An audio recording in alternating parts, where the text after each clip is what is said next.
Recently we showed the launching of the new Paprec Arkéa Team IMOCA. Now it's time to test it out. It's a magical moment, as it is the culmination of 18 months of work, and the IMOCA Paprec Arkea took off for the first time last week, from their Lorient Base, with Yoann Richomme and the Paprec Arkea Team on board. On va sortir tranquillement le bateau. Sortie passe ouest. On peut commencer à détacher le pare-batte. Ok, Tan, ça largue. Larguez, larguez, larguez, larguez, larguez. On est parti. Ça monte. Stop. Ça se présente bien, par la tête. J'ai mis en place, première sortie de la passe. Ça va être cool. On aura bonnes conditions pour tester. Commencer à dérouler la feuille de match, voilà, on va tranquille. Allez, c'est parti. Pour la première fois, on est à la voile.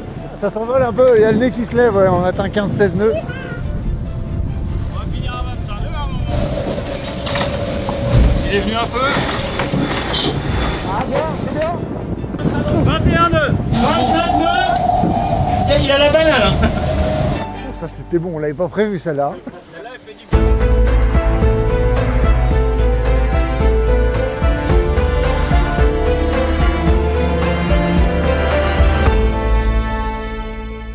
Ça a été la session de drone, monsieur Rio?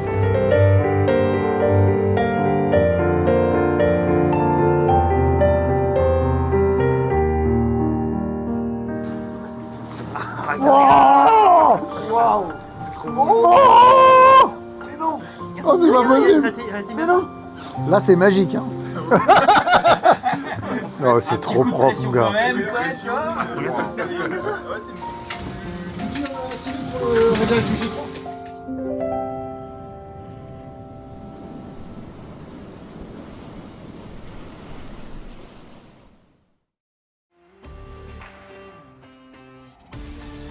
This is your weekly Sailing Global Highlights show, The World on Water for March 24, 2023. Heading towards the loneliest place on Earth, Point Nemo, where your nearest other human is on the space station, Rosalin Kuiper is sent up the mast on Boris Herrmanns Malizia for some inspection checks, while Antoine Auriol gets some beautiful drone shots of the scene. 3, 2, 1, action. Perfect. Okay, boys, I'm ready to go up.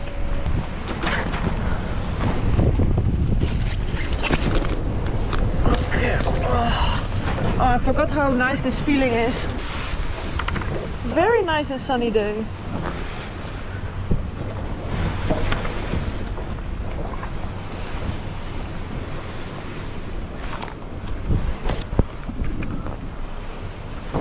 Wow, beautiful day, man. And so good to have a little bit of your own space up here, you know. Oh.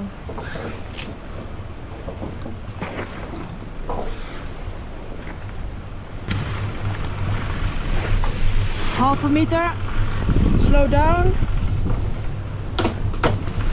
and hold there. I'm on the top. Want to stay off? Yes, please. The view on Biotherm is epic. Like pretty sick. I see Holcim. Yeah, and you can see 11th hour behind us as well. Wow, I see 11th hour. I see Biotherm and I see Holcim just there. Okay.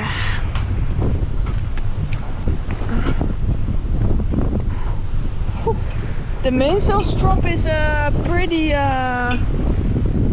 has some shave. What?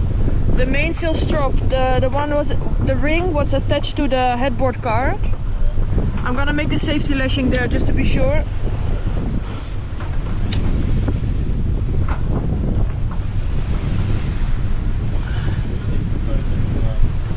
Yo.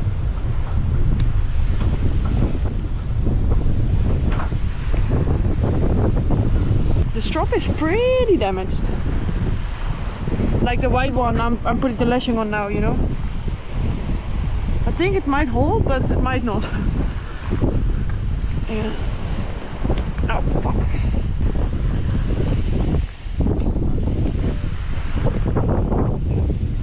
So the green one I'm on is fine. Then we have the J01 is fine. No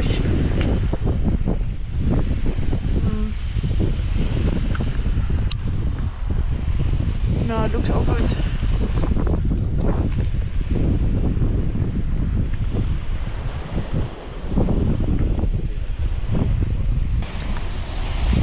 I like our sail trimmed like this, the J0. The J0 is nicely trimmed like this.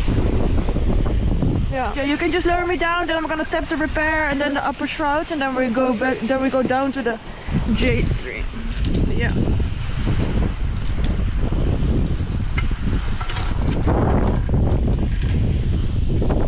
Okay, a bit lower. Okay, hold there. Okay, tapping.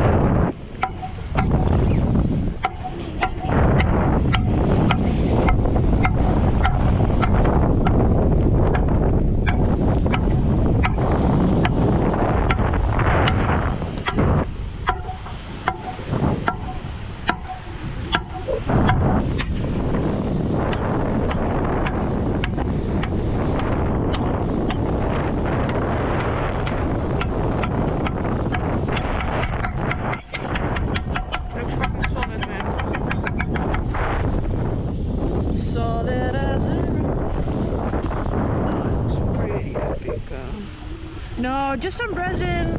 No, it looks super good. Yeah, I think this repair, the mast might be stronger now with the repair. All good with your legs? Yeah, oh, beautiful. Perfect. Now we're just gonna check the outriggers. And then it's Saturday. Party day. Woo! And you good? Good, perfect. Good. All right. Alright.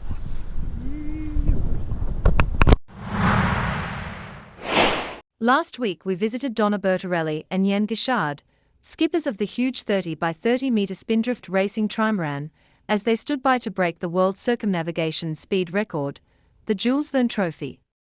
This is part 2 of their wait for a favourable weather window. Here we are in Brest, and what we feared the most has happened. À partir du moment où on s'attaque à un record et pas une course, voilà, on connaît les règles, on sait qu'il y a une possibilité de ne pas partir, de ne pas battre le record. The end of the standby with no departure for the around the world. Yeah, it was a difficult decision to stop the standby.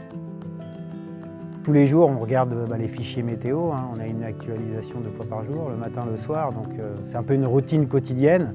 Maintenant, l'envie, elle est toujours là, l'envie de l'équipage, de toute l'écurie. On a aussi un message fort avec Sail of Change à transmettre au plus grand nombre.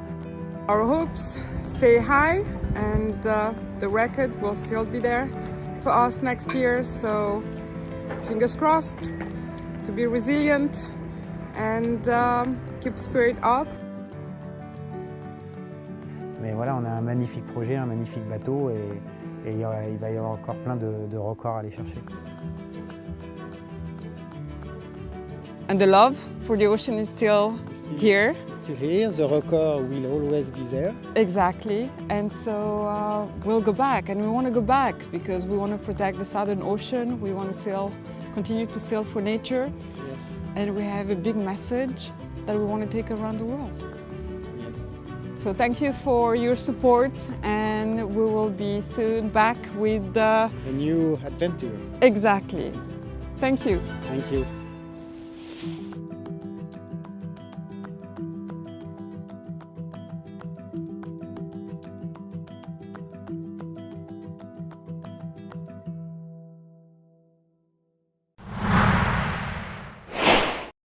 Canada became the 5th different team to win a SailGP Season 3 event, with a thrilling victory over New Zealand and Australia in the ITM New Zealand Sail Grand Prix in the Christchurch event final. In front of SailGP's biggest sellout crowd to date, New Zealand-born driver of the Canada team, Phil Robertson, produced a masterful display to lead the final, almost from start to finish, in a desperate battle with Peter Burling's home team.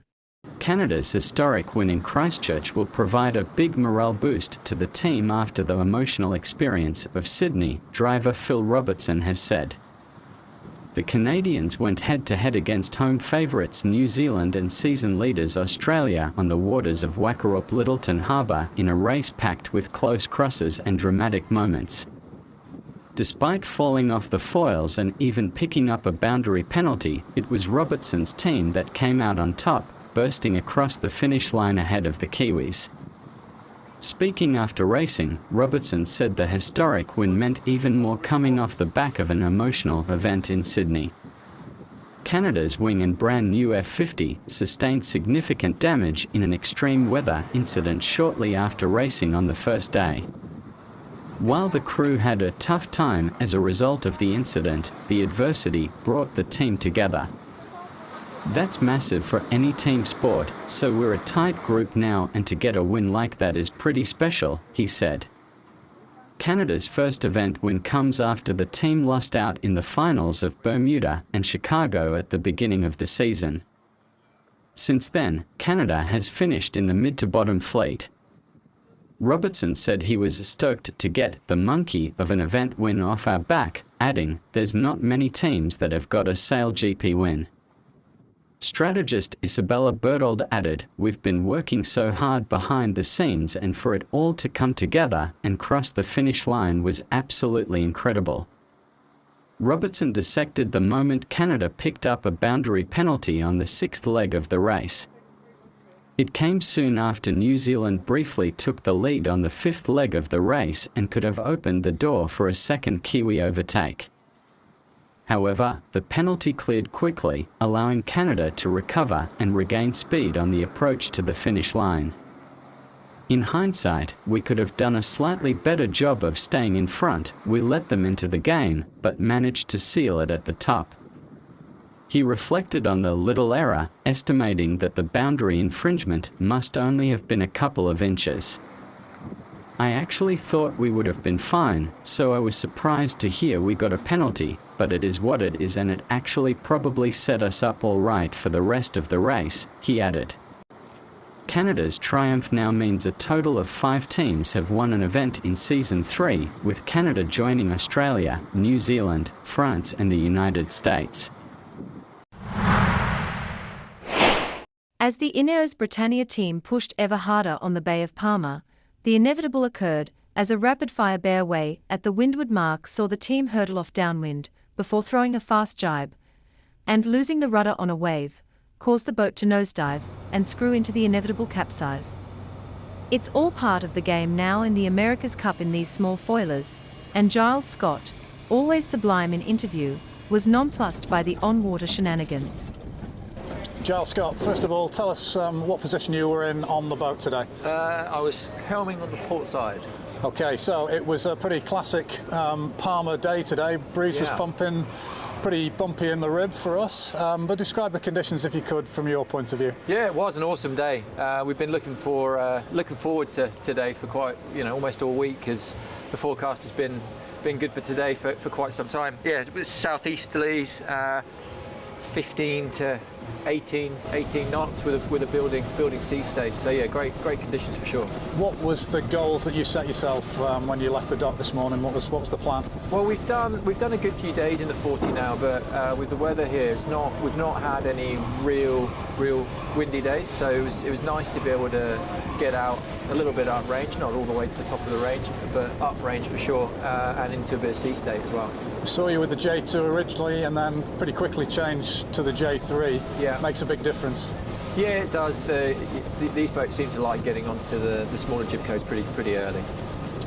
So we saw you do some fast laps of the bay. Yeah. And then into some racecourse racing. Yeah. And then the day was cut short by a pretty spectacular crash and capsize. We saw you go around the windward mark, take off down the run, and then pull off what looked like a very high-speed jibe. Yeah. Then it seemed to all go wrong. Can you just talk us through that little scenario? Yeah, we had a little mishap on the exit of one of our jibes. Ended up losing the rudder, which is pretty easy to do. in these boats, and they ended up with a nosedive, and yeah, we rolled over, unfortunately. But you know, I think given the day and how hard we're pushing, and we are pushing this boat, and we want to see it at the corner of its performance, and not that we aim to ever capsize, but not necessarily a surprise, and certainly something that we're seeing all our competitors do as well. You feel like you know a bit more where the edge is on these boats in these conditions? Yeah, for sure. I think you know, especially with the sea state, that's really what makes it tricky with these boats. The margins between being able to, you know, foil and be able to hit your can angles and not touch down with the bustle is, you know, your margin is almost nothing in sea state like that. So yeah, for sure it was a great day, and you know, unfortunately ended with a capsize, which is frustrating, but it's all part of it. So just to be clear, this was we're going to put it down to with all respect, a user error rather than a problem with the boat. Yeah, no, there was for sure the capsize happened because of user error. We had a bit of issue with the boat once it was on its side. It took us a reasonably long time to get it upright because we lost authority over one of the can arms. Yeah, fortunately, no major dramas, and able to get the boat back to the dock safely. Fantastic. What does it look like for the rest of the week now? We'll have to see how the boat is. The guys will have a good look over it once we get it in, and then we'll make a call on that tonight. Great. Thanks for talking to us, Giles. All right.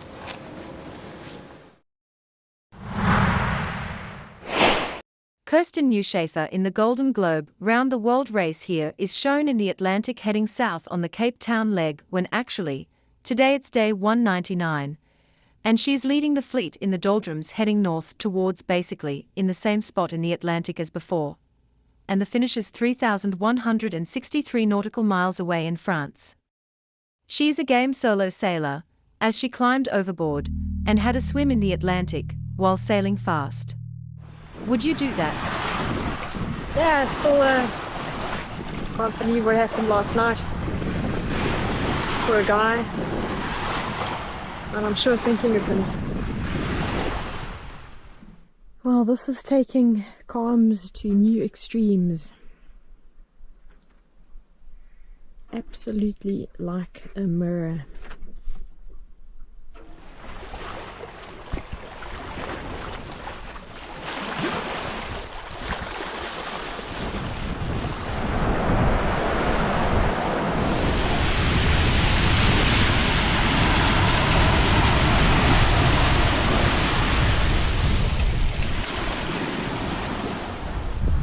I'm really enjoying myself. I'm enjoying the sailing. I'm loving my solitude. I'm enjoying the tropical heat, the humidity. Yeah, it's good. It's all around good.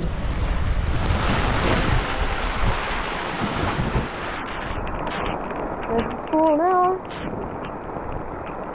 Have to brush the vinegar, but filling up the bucket quite quickly.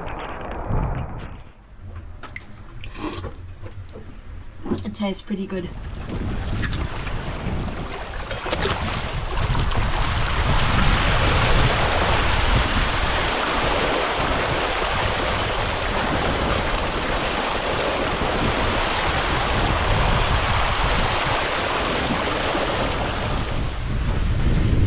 So I think that's the start of the Southeast trade. Might be wrong, but I think it is.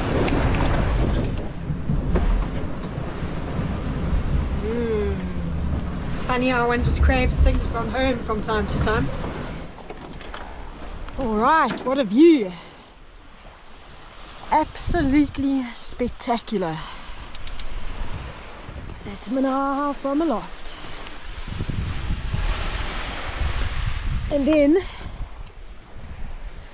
there's this view above the spinnaker.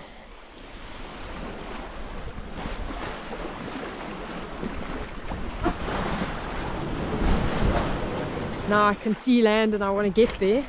It's one of those situations, so close and yet still so far. It's probably about 30 miles still to go.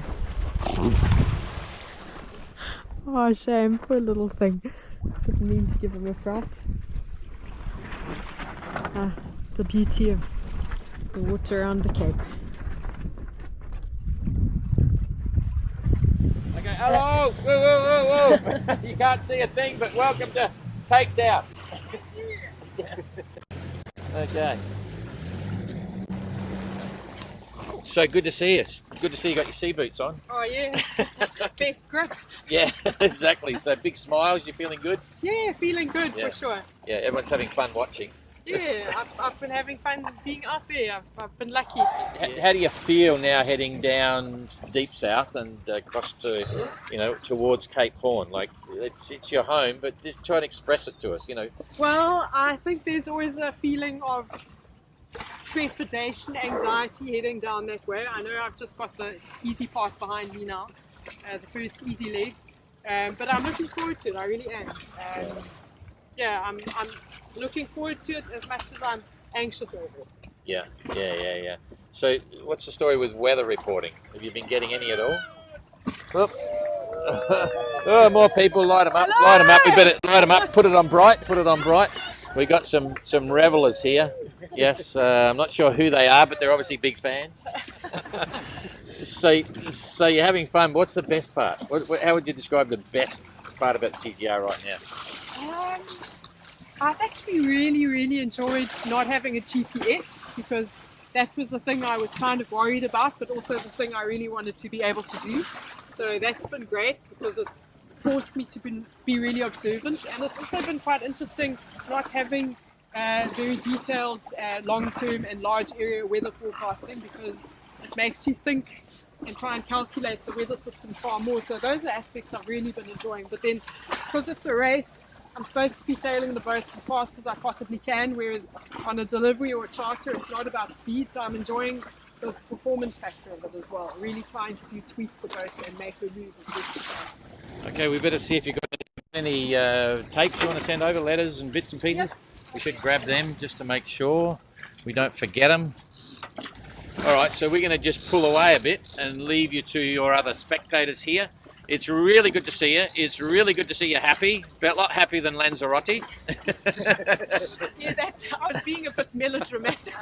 No. Look, I got to tell you, it's a mind game, as you know, and some of the other entrants have been having real challenges. Don't worry. Yeah, real challenges. It really is a mind game. When I decided not to care anymore about where the others were, it changed things for me just like that. Yeah, absolutely. If I could, I'd give you a big hug. So would a few thousand other people. You've got a lot of people following. So, keep up the good work and sail safe, and we'll see you soon, eh?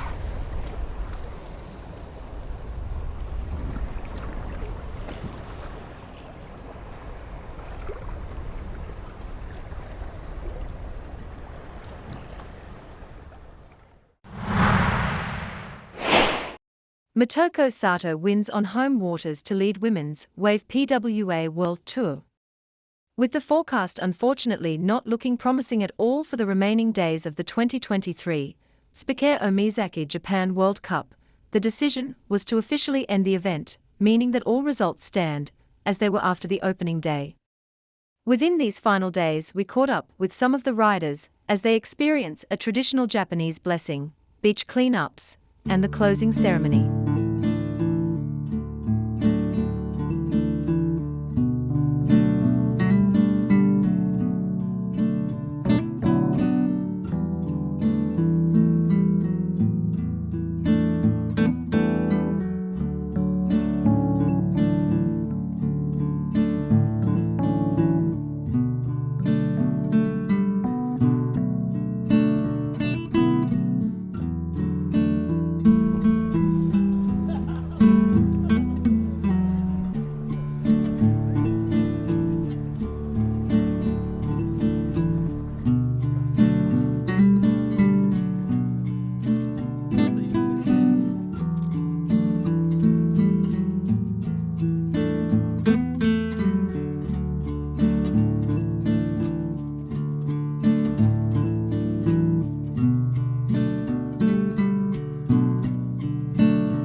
大島秀彦淡水祭り原近いとお祈り願います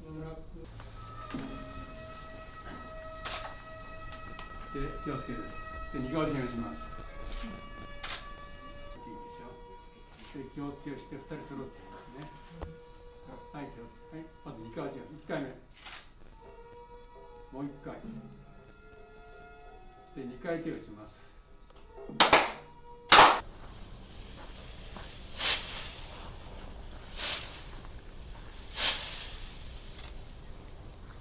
書いてあるかな。あ、早玉行ったな。早玉。オッケーかな。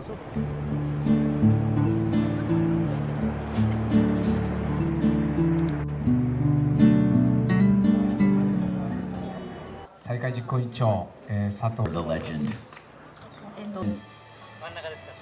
Division as well. マスターズじゃなくてレジェンドディビジョンと呼んでもいい。第3位、高won it. 野口。I think you graduate. All you pros out there, these guys are going to be nipping on your heels. この人たちにすごい。Big hand again, please. A little hardware for the living room celebration there.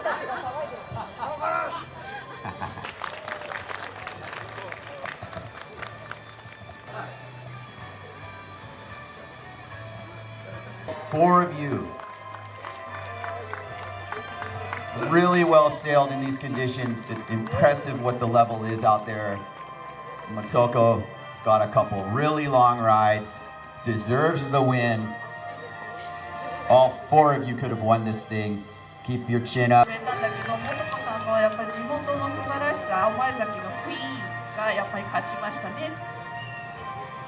Congratulations. That's a big hand him the envelope card. And WA の2回ウェブのチャンピオン